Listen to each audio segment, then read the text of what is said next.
Welcome to the ListenUp Podcast, where we explore hearing loss, communication, connections, and health. Hi, everybody. Dr. Mark Sims here. I'm the host of the ListenUp Podcast, where we feature leaders in healthcare. This episode is brought to you by Arizona Hearing Center. I help patients to effectively treat their hearing loss so they can better connect with friends and family and remain independent. The reason I'm so passionate about hearing loss is I lost my brother Robbie twice. First to hearing loss from radiation from his brain tumor, and then complications from his brain tumor. I am the founder of Arizona Hearing Center. I'm the E of ENT. I only treat ears. I've performed over 10,000 ear surgeries in my 20-year career. And I also treat thousands of patients who have sensorineural hearing loss or nerve hearing loss.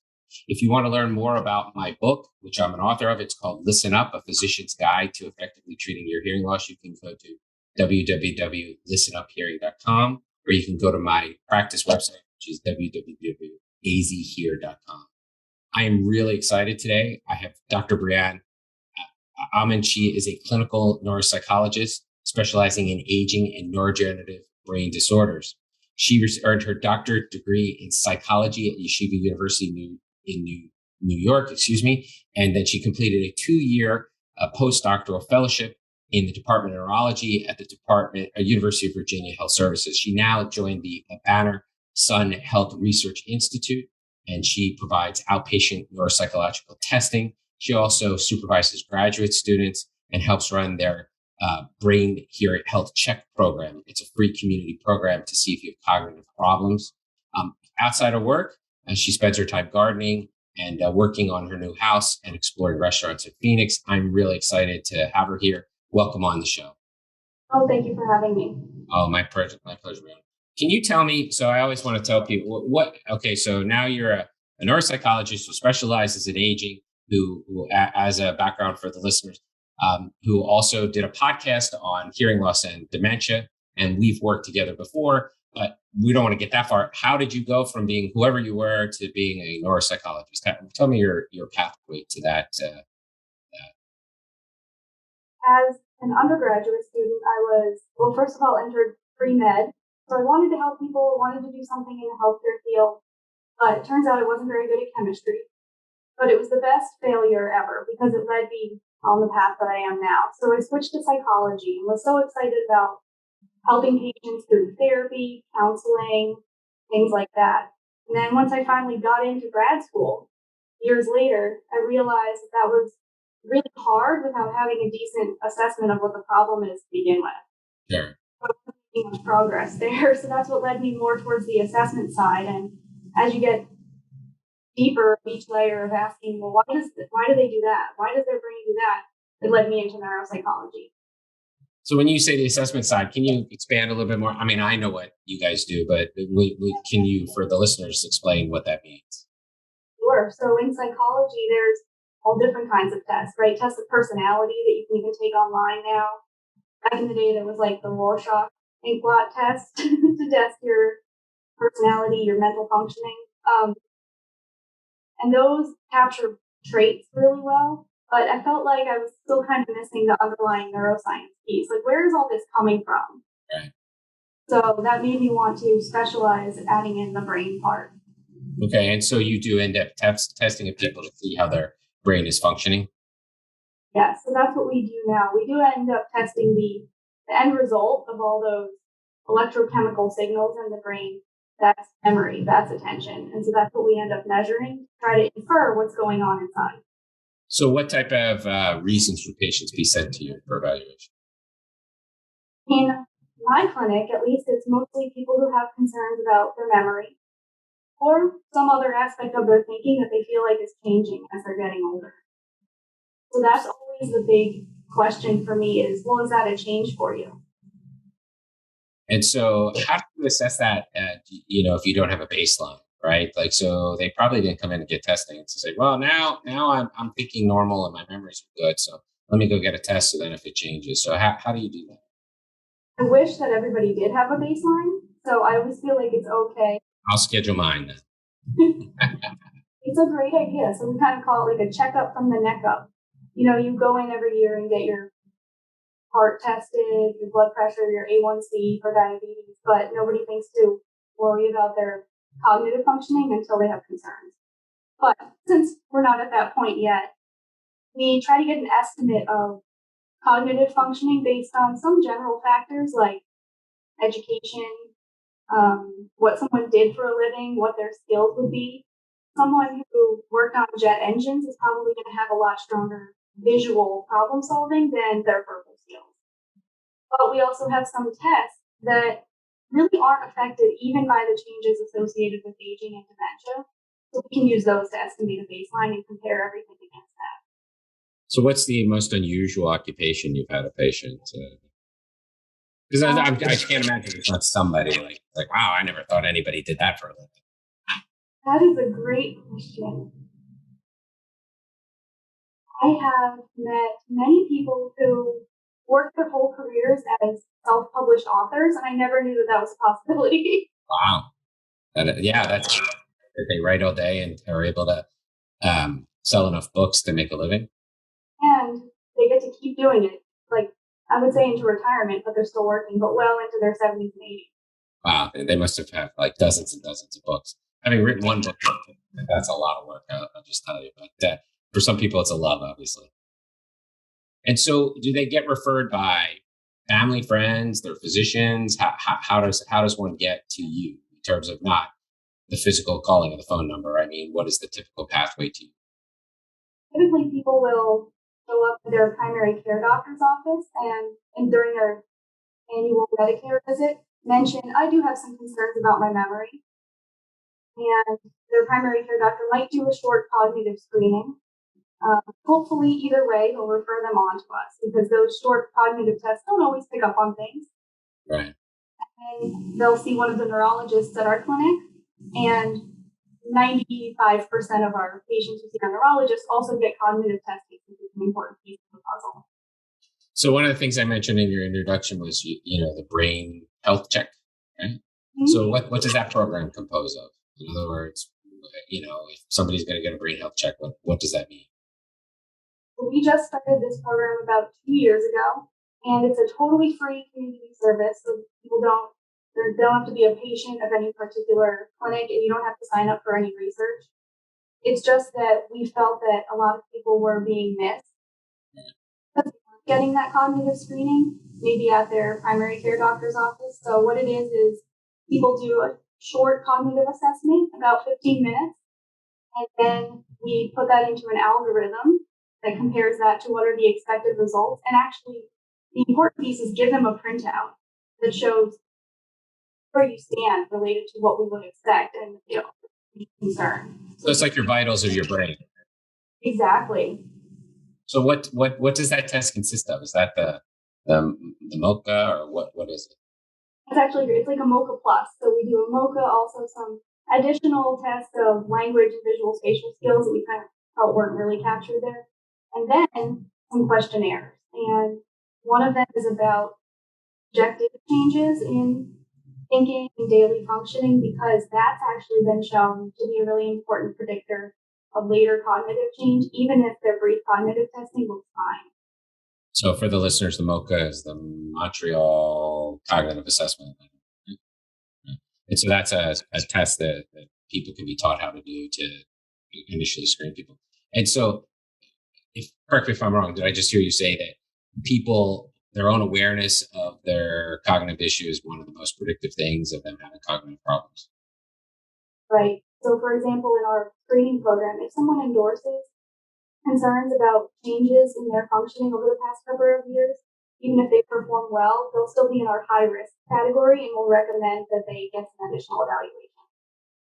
Yeah, I think it's interesting because, if you think of athletics, right? I mean, if somebody was performing at the level of an NFL player, right, and then drops down to playing at the level of Pee-wee, for many of us, playing at the level of Pee-wee might be great, but for those people, it's a huge performance decline. So it is hard because it has to be normalized to the way you're used to functioning, if I'm not mistaken.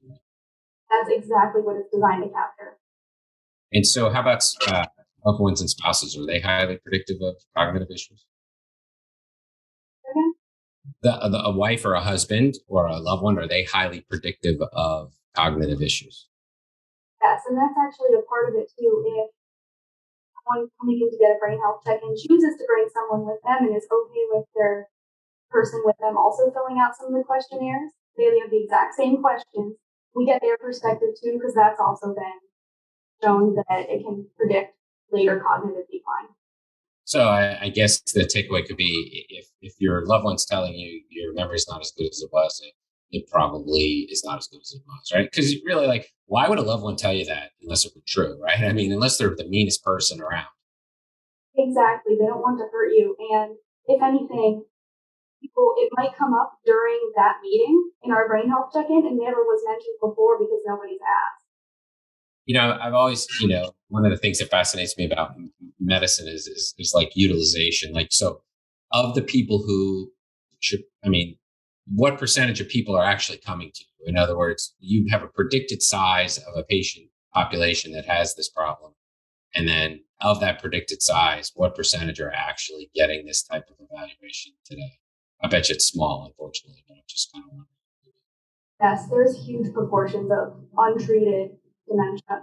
Unfortunately, especially in the populations that are most at risk. So some of our underserved populations, whether that's based on their demographic background or where they live, like in rural areas, the epidemiological studies show those people are most at risk of developing dementia, but they're the least likely to seek out care. Right. So is it a small fraction who should be evaluated are getting evaluated? Yes. I think it's growing though, because I think awareness of Alzheimer's disease and other dementias kind of along with it, but we'll take it. No, that's great. I mean, and so is there outreach to the primary care doctors about this issue, or what does that look like? Yeah, that's funny. You actually mentioned another new program that we have here. It's called Dementia Care Partners, and they train health coaches to work with people with cognitive problems, and it's all done through primary care. So it's made to try to reach out to those people who don't get into a neurology specialty clinic, but still need the psychosocial support. So by just reviewing medical records, we're affiliated with a few different primary care doctors here in the Sun City area, and just look for signs that there could be dementia, some sort of cognitive problem, and then reach out to the doctor. And if they say it's okay, they go right to the patient without all of the testing in between. So you guys are prospectively looking at charts for this? Is that am I getting that correctly? It can go both ways. So they're reviewing charts, looking for like certain keywords, and then also the doctors can make a referral directly to them if they think it would be helpful. Are you using artificial intelligence or something to do that? In power. Wow, just reading it, right? The grunt work of reading it, right? And so are there particular questions that primary care doctors ask on a regular basis that are more predictive than others? You see what I'm saying? Like, people will always ask, like, how many flights of steps can you go up without getting out of breath? For instance, is a very typical question a primary care doctor will ask to see if they have heart disease, right? So are there some that are in the standard corpus of questions at primary care that are maybe more predictive of dementia? I'm really kind of just wondering out loud what I'm saying. I think in general they'll ask about have any concerns about your memory. I think the depression questions are also really relevant. So questions about mood could be a sign that there's depression because there's things to worry about in the world, but they could be a sign that there's some brain changes happening too that are changing emotional processing. But I really like the functional ones, like who takes care of your medication? And if it turns out over the past couple of years, a lot more responsibility has shifted to the spouse, right, there's some loss there. Yeah, no, that makes sense, right? Because you got to put them in the hours in the day box and all of that stuff. So that is some calculation and memory of whether or not you took it or not. So, well, I know one of the things that you and I have talked about is hearing loss and dementia. And I know one of the reasons I circle back to is you had done a prior presentation about it. And so tell me your take on that whole connection. It's become, the literature, the research is becoming stronger and stronger. So, if you could speak to, what the thinking is of mechanism or prevalence or those types of things. I think the mechanism question is what they're investigating now before we even get there. So I thought that it was really interesting how I was reviewing the literature and finding, like I said, more and more evidence. And then within this past year, it finally got recognized by those big epidemiological studies. And then that gets picked up by something like the New York Times, just spurs even more research into it. But hopefully now also makes it a lot more accepted among just the general population that hearing loss can be considered something you can do to prevent dementia. Yeah. So, what's very much abundant on us is the Lancet position paper on dementia and modifiable factors. And so, what's coming through our literature is that hearing loss is the most modifiable factor at a large, like fivefold over, lowering your cholesterol, blood pressure, which are, exercise and blood pressure have always been the two things that people have been told to be preventative for dementia. And it's kind of interesting that they're finding the magnitude of impact is greater for hearing loss. And I'm really interested in the fact that it's so much more than things we can't change, like genetics, which everyone's always worried about. Yeah, I always tell people there's a lot of things you can escape, but you can't escape your genetics. So luckily, go ahead. Counts more. I'm sorry. Luckily, some of these modifiable things count even more. No, it's true, but I guess I'm talking about overall diseases, right? Not necessarily dementia. And so you also train students. What's that like? Yes. So our students' primary role is in our brain and body donation program, where participants come back yearly for a range of assessments, and one of them is our cognitive assessment. And that's staffed by our students. They're graduate students, usually advanced towards closer to graduation than starting school. And they're here to learn more about neuropsychology, get experience working with older adults, and really learn how to give the test in a nice standardized format. So every year, I've learned that working with students makes me realize how much I don't know, because they always ask questions that we all have to just look up together. So it's so good to have that fresh perspective every time. And so what other type of, research projects do you guys have going on at your institute in terms of dementia? Lots and growing is something I'm learning. But I was thinking about this, and it really lines up with our talk about hearing loss as a preventable risk factor, because one of the big focuses is prevention studies. Right. Some of them are just observing people over time to see what are some of those other risk factors. And then some are a lot more active with testing out a drug that could potentially treat or reverse those early brain changes. So you guys are basically touching memory problems and dementia across all the spectrum: detection, prevention, treatment, cause, pharmacology, all that stuff. That's what's really cool. That's actually what drew me to Beeshry, was that there's all these different intersections of ways that they're trying to address the same problem. So I never worry about being out of a job. What if they cure Alzheimer's disease? What are you going to do? There are other diseases that need to be. Right. Well, the other question is not to be, but if Alzheimer's gets cured, there will likely be cognitive degeneration of other mechanisms that will need to be addressed. Right? Yes, absolutely. And in the meantime, we can still help assess everyone's strengths and weaknesses, which could exist with or without Alzheimer's disease. Right. And still focus on how to improve cognitive functioning. So I don't think that's going away anytime soon. Right. And so how often do you see patients with hearing loss? Patients with admitted hearing loss is probably 50% of the time. I now know that actually having hearing loss at low levels that they don't even notice is probably 100% of the time. Or a little bit less, but yeah, it's pretty prevalent, that's for sure. 80% of 80-year-olds have a treatable hearing loss, so as they get older. And I assume the age of your average patient is relatively high based on your location in Sun City. Yes, we actually don't see patients under 60, 65 typically. We really specialize in older adults. Oh, I didn't know that. And so just as I was just thinking about it as an overall in your institute, how many people are involved in the institute, in terms of staff? I mean, it's pretty big if I recall, but how many clinicians and people are involved? I'll start small with our department, even has grown over this past year. So we have 2 full-time neuropsychologists, but also postdoctoral fellows. So myself a couple years ago. Right. They really get to function like neuropsychologists, and 4 psychometrists, and then also senior psychometrists, coordinators, and assistants. And that's just our team. So are psychometrists people who administer the tests? Yes, they have the hard job. Okay. You talk with patients, learn about their background, interpret their data, but they actually collect it. Right. Okay. And so that's just your department, multiple other departments, right?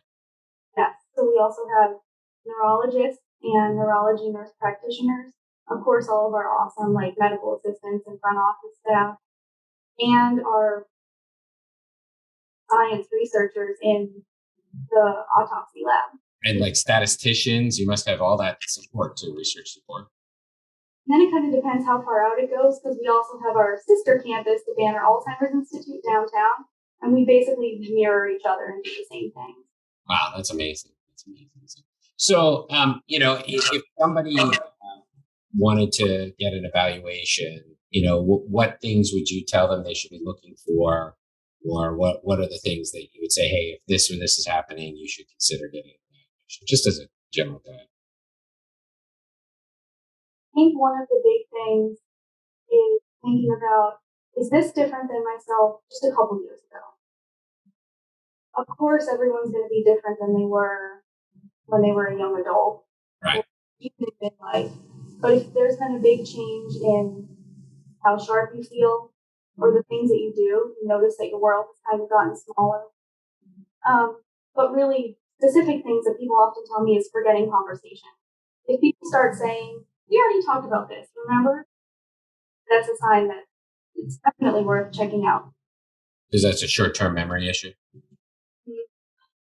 Those long-term memories, that if I had a nickel for every time I heard, but I can remember things from so long ago really well. Those are really resilient. They typically aren't affected by any of these neurodegenerative diseases. But they're also landmark memories too, right? I mean, they don't remember what they had for breakfast on their 9.5 years of life. They remember big events, right? That's the silver lining, is those important memories usually don't go anywhere. Oh, that's great. That's encouraging.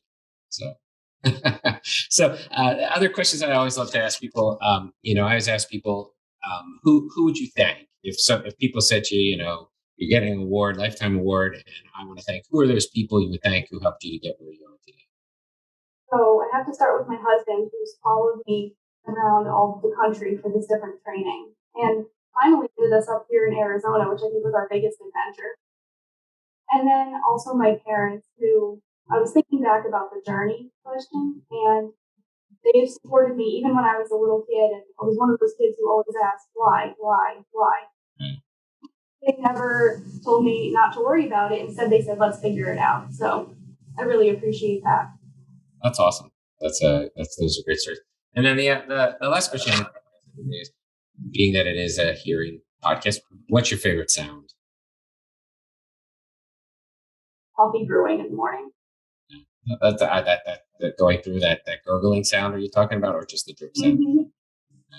No, I mean, the reason I always ask people that is because, as somebody who's in hearing loss, it's just thinking about what are those pleasurable sounds, and you no longer have them, right? And so that to me becomes a real big deal, right? So it's a way to contextualize, what for people to understand, think about that. What is the most amazing sound you have? And imagine if that went away. And unfortunately, as you know and I do, that's hearing loss. So. Exactly. And that's a signal to me every morning. All right, time to get going on another day. So that goes to show you how without that hearing, without the sound, you don't have those triggers to. Right.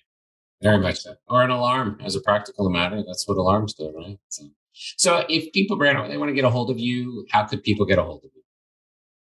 So on the web, our website is banner.shri.com, and that lists all of those different things we were talking about, all the different ways we're working on dementia. And of course, if you talk to your doctor about memory concerns and you want to come see us, then eventually you'll come to me. You're going to get to her sooner or later. Basically. Well, this has been great. Everybody, we've had Dr. Briana Auman. She is a neuropsychologist at the Banner Sun Health Research Institute. This has been great to have you visit and share about dementia and neuropsychology. And I really appreciate you coming on today. This has been excellent. Thank you so much. Thanks for tuning in to the ListenUp Podcast. We'll see you again next time, and be sure to click subscribe to get updates on future episodes.